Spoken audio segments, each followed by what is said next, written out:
Bonjour, je m'appelle Stéphanie et je suis née dans une usine de poupées. Bon, c'était pas vraiment une usine, mais un orphelinat pour filles. Mais il m'avait toujours paru bizarre. Parfois, quand on venait tous manger dans la salle à manger, une des chaises restait vide.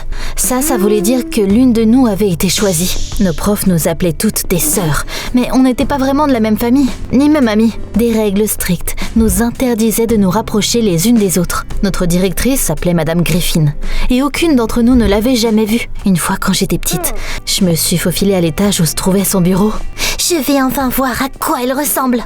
Mais une prof m'a attrapée et j'ai été punie. On était toutes habillées de la même manière. Et nos cheveux étaient coupés de la même manière aussi. Ce qui nous donnait l'impression d'être des poupées. Mais il y avait quelque chose qui nous distinguait. Meg, tu as un cours d'art aujourd'hui. Judy, tu vas apprendre une nouvelle pièce au piano. Toutes les élèves suivaient des cours individuels pour développer leur talent. Toutes les élèves Sauf moi. Stéphanie, il est temps que tu trouves quelque chose où tu es douée. Mais tout ce que j'aimais, c'était de courir dans la cour, construire des huttes et grimper aux arbres. Même si j'étais punie plus souvent que les autres filles, ça ne m'a pas arrêtée. Un jour, j'ai essayé de m'échapper de l'orphelinat, mais j'ai été attrapée au dernier moment. Ne fais pas peur à mon bébé. Stéphanie, reviens ici tout de suite. C'est à cause de cette vieille folle. Elle vivait juste à côté de nous. Elle était obsédée par les chats et elle passait souvent devant notre orphelinat. Si tu n'arrives pas à choisir une voie que tu aimes, tu seras modèle. C'était mon pire cauchemar, mais qui se souciait de mon opinion? Cet orphelinat est votre chance d'avoir une vie meilleure. Elle disait que c'était une chance, mais on appelait ça la peur. Qui sera la prochaine à être choisie? Où étaient passées toutes celles qui avaient déjà été choisies? Si elles étaient ramenées à leur nouvelle maison par leurs nouveaux parents, pourquoi ils ne nous disaient rien? On n'était même pas autorisés à aller en ville par nous-mêmes. Tout a changé quand j'ai eu 16 ans. Mes sœurs et moi étions en train de déjeuner quand l'une de nos profs est soudainement venue nous voir. Félicitations Meg, tu as été choisie. Pendant quelques instants, un silence tendu est tombé sur la table. Meg est devenue blanche comme neige et la prof l'a emmenée. Plus tard, je l'ai vue s'asseoir dans une Jeep noire avec des fenêtres teintées. Il nous reste 6 personnes. Ce jour-là, j'ai décidé de sauter le cours et de me cacher dans la bibliothèque. À un moment donné, nos profs sont soudainement entrés. J'espère qu'ils sont satisfaits de Meg. Il ne devrait y avoir aucun problème.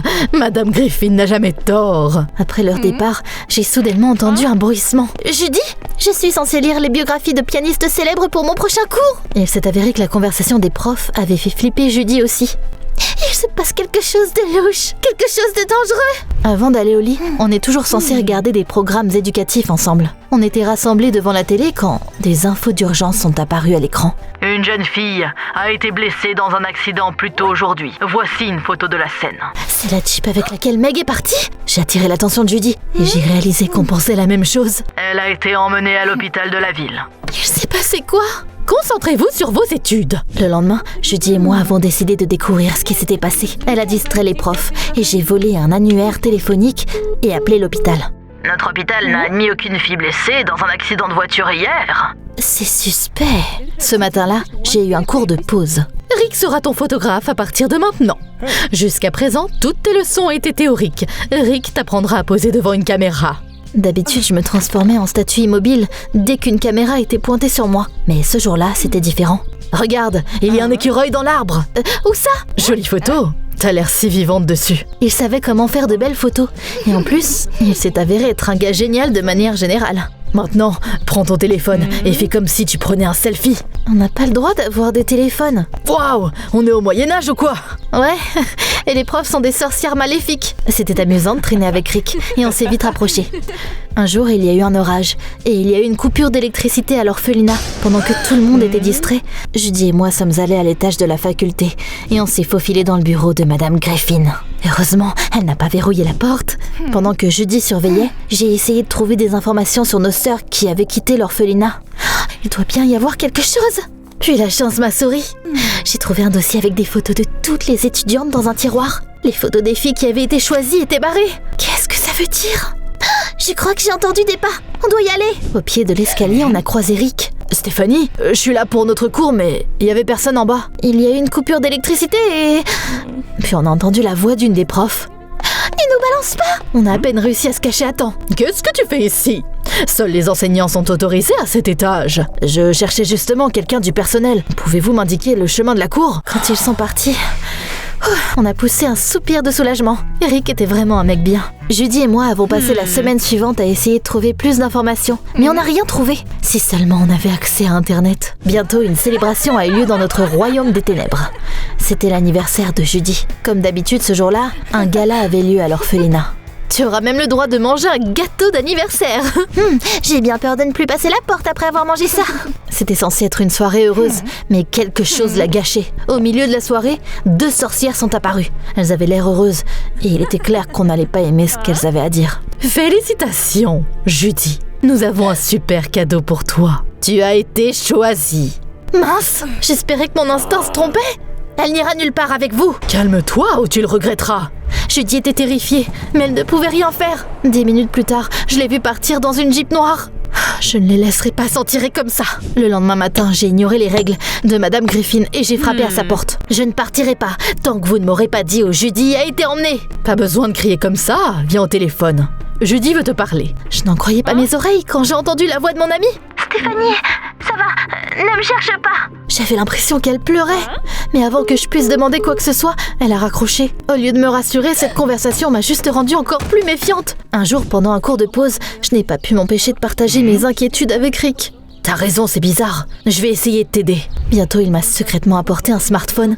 Quand il n'y avait pas de prof dans le coin, on a cherché des infos sur l'orphelinat et Madame Griffin. C'est quoi ce bordel? Rien? C'est comme si ton orphelinat n'existait pas. Il n'a même pas de site web. Un jour, Rick m'a dit qu'il avait posé des questions sur mon orphelinat. Je suis pas du coin, donc je connais pas très bien l'histoire de la ville. Mais il s'avère qu'il y a plein de rumeurs sur cet orphelinat depuis longtemps. Fondamentalement, tout le monde pense qu'il s'agit d'une sorte d'internat privé pour les filles. Tous ceux qui ont essayé d'en savoir plus à ce sujet ont rapidement perdu tout intérêt. C'est comme s'ils avaient peur. Cette nuit-là, je me suis cachée sous ma couverture et j'ai continué à chercher sur Google. J'ai fini par tomber sur un vieil article de journal. Il y a 15 ans, une fille est apparue en ville. Elle a affirmé qu'elle avait grandi dans un orphelinat et qu'elle avait ensuite été donnée à une famille bizarre sans son consentement. J'ai reconnu le bâtiment sur la photo. C'était clairement notre orphelinat. L'article disait que la fille n'était pas saine d'esprit et qu'elle avait été envoyée dans un hôpital psychiatrique. Elle s'appelle Sarah Parker. C'était un indice alors. J'ai envoyé un message à Rick. Le lendemain, il m'a aidé à sortir de l'orphelinat. On a loué des vélos et on s'est rendu à la clinique mentionnée dans l'article. Sarah Parker est ma grande-tante et j'aimerais lui rendre visite. Elle n'a pas parlé depuis des années. Mais je suis content que vous soyez venu. Personne ne lui rend jamais visite. Au début, Sarah avait l'air calme, mais quand j'ai commencé à parler de l'orphelinat, elle est devenue blanche comme neige, a attrapé un morceau de papier et a dessiné quelque chose. Sarah, tu veux nous dire quelque chose? Je pense qu'il est temps pour vous de partir. Vous ne devriez pas la déranger. On était presque hors de la pièce quand Sarah m'a mis un morceau de papier froissé dans la main.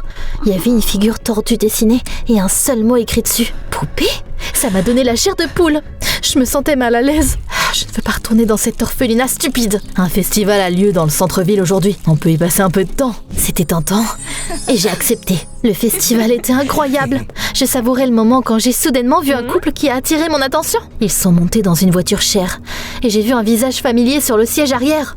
Meg! Elle m'a regardé d'un air suppliant et elle l'a murmuré à l'aide. À l'aide! J'ai réussi à prendre une photo de la plaque d'immatriculation de la voiture avant qu'ils ne partent. Grâce à ses amis, Rick a réussi à découvrir à qui elle appartenait. C'est la voiture des Johnson. Ils vivent dans une ville voisine, des gens riches et très respectés. Monsieur Johnson était un entrepreneur. Il y avait des articles sur lui en ligne. Regarde, le dernier article dit qu'ils font beaucoup de caritatifs et qu'ils ont récemment accueilli une fille qui a perdu ses parents il y a 1 mois. Mais c'est absurde! Meg a vécu dans notre orphelinat toute sa vie. Je me suis retrouvée avec encore plus de questions. Il était temps de retourner à l'orphelinat. J'ai failli me faire attraper par une gardienne. Je veux dire, une prof. Pourquoi n'es-tu pas dans le salon avec tout le monde? J'ai cru entendre des miaulements. Le chat de notre voisine a probablement grimpé par-dessus la clôture. Quelques jours plus tard, Rick et moi avons élaboré un plan. Il a dit à mes profs qu'il avait loué un studio photo. Je veux prendre des photos de Stéphanie dans un cadre professionnel. Au début, les profs ne voulaient pas me laisser partir, mais Rick a réussi à les convaincre. Bien sûr, il n'avait pas vraiment loué de studio. Au lieu de ça, on a pris un bus pour nous rendre dans une ville voisine. Ça n'a pas été bien compliqué de trouver la maison des Johnson. Ça a été plus compliqué d'attendre qu'ils partent et que Meg sorte dans la cour. J'ai été choquée par ce qu'elle nous a dit. Madame Griffin élève des filles pour répondre aux besoins des familles riches. Mais on n'est pas juste des filles talentueuses pour eux. On est des jouets vivants. Les Johnson se vantent de moi, me font dessiner des portraits de leurs amis. Ils se moquent de ce que je ressens. Je n'ai aucune liberté. Quand Meg a été emmenée, elle a entendu nos profs parler et elle a essayé de s'échapper. C'est pour ça qu'il y a eu un accident. Mais ça n'a pas marché. Et maintenant, je suis coincée dans cette cage dorée. On va faire tout ce qu'on peut pour te sortir d'ici. Sois patiente un peu plus longtemps. C'est illégal. On ne peut pas adopter quelqu'un contre son gré. Judy doit souffrir aussi. Rick s'est soudainement arrêté et il m'a rapproché de lui. Ses mains étaient très chaudes et son étreinte était apaisante. Mon oncle travaille pour un magazine. Si on lui donne plus d'infos, il pourrait les exposer. Avant que je puisse dire quoi que ce soit, une sorcière est apparue. Enfin, une prof. Par bon sang, elle nous avait entendus. Il est presque l'heure de se coucher. Va dans ta chambre. C'est pas passé loin. Le lendemain matin, j'ai détaillé tout ce qu'on a appris dans mes notes téléphoniques. Puis, j'ai secrètement pris des photos de mes cours, de mes sœurs et de mes profs. À un moment donné, j'ai eu l'impression d'être surveillée de trop près. Alors j'ai pris le téléphone dans ma chambre. Avant de partir, j'ai envoyé les photos et les notes à Rick. Le réseau est horrible ici. J'espère qu'il le recevra. Mais quand je suis revenue après le dîner, mon téléphone avait disparu. Il est où ? C'est ça que tu cherches ? Tu n'en auras plus besoin. Tu as été choisi. J'ai eu l'impression qu'on m'avait frappé avec quelque chose de lourd. Mais vous ne pouvez pas m'y obliger ? Oh que si on peut. Ils viendront te chercher demain matin. Et tu ferais mieux de bien te comporter. Ils m'ont enfermée dans une pièce sans fenêtre. Des sorcières ! Toutes ! Au début j'ai paniqué, mais je me suis ressaisie. J'avais souvent été enfermée là pour mauvais comportement. Personne ne sait que j'avais appris depuis longtemps à déverrouiller la porte. Après m'être assurée qu'il n'y avait personne derrière la porte, je me suis discrètement glissée dans le couloir. J'ai réussi à sortir de l'orphelinat, mais je savais pas quoi faire ensuite. Si seulement je connaissais l'adresse de Rick. Soudainement, une silhouette est sortie de l'obscurité. J'étais sur le point de courir, mais il s'est avéré que c'était juste notre voisine bizarre. Oh, c'était ma chance. Tu as vu mon chat orange ? Non, s'il vous plaît, aidez-moi. J'ai besoin d'appeler quelqu'un, c'est urgent. Il lui a fallu un moment pour comprendre ce que je voulais, mais elle a souri et elle m'a dit de la suivre. Chérie, calme-toi. Prends du thé et je vais chercher le téléphone. J'ai pris quelques gorgées et je me suis soudainement sentie terriblement somnolente. Mes paupières se sont fermées et le monde s'est assombri. Quand je me suis réveillée, le soleil brillait à l'extérieur de la fenêtre. J'étais allongée dans mon lit dans une chambre inconnue et à côté de moi, le designer de ce chef-d'œuvre devrait se trouver un nouveau métier. Qu'est-ce qui se passe ? Où suis-je ? Le regard de la vieille femme a changé. On aurait dit qu'elle ressemblait à un de ces chats rusés. Bienvenue dans ta nouvelle famille. Élever des poupées spéciales est une tradition de longue date dans notre ville. Mes ancêtres les élèvent depuis des générations pour des familles riches du monde entier. Tu devrais être fière de faire partie de cet héritage. Alors vous êtes... Madame Griffin ? Mais vous êtes complètement cinglée ? Malgré ma résistance, j'ai été obligée de me déguiser en guimauve monstrueuse et d'apprendre à connaître ma nouvelle famille. Oh, elle est un peu pâle. On devrait utiliser du rouge. Hé toi, tu seras mon cheval. Emmène-moi faire un tour. Je ne veux pas. Rappelle-toi, gamine, tu es censée divertir notre fils. T'es mon jouet vivant. J'étais sur le point d'exploser quand j'ai entendu une sirène. Une voiture de police s'est arrêtée à la maison. Les flics et Rick en sont sortis. J'étais sauvée. Qu'est-ce que ça veut dire ? Vous êtes accusé d'avoir adopté illégalement une adolescente. Vous êtes aussi en état d'arrestation. Je vais écrire un article énorme et tout le monde sera au courant de vos crimes. T'as eu mon message ? Je peux pas respirer. J'avais peur qu'on arrive trop tard, mais mon oncle a de bonnes relations. Après l'arrestation de Madame Griffin, nos profs ont vite suivi. Notre orphelinat a une nouvelle directrice qui a aboli toutes les règles stupides. Meg et plusieurs autres filles ont pu revenir. Alors, t'as pris ta décision ? Je veux être journaliste. Ton oncle a dit qu'il m'apprendrait. Tu veux bien m'aider avec une nouvelle enquête ? On est une équipe. Judy n'a pas encore été trouvée, mais je ne vais pas abandonner. Je vais continuer à la chercher. Tu crois que je vais réussir ?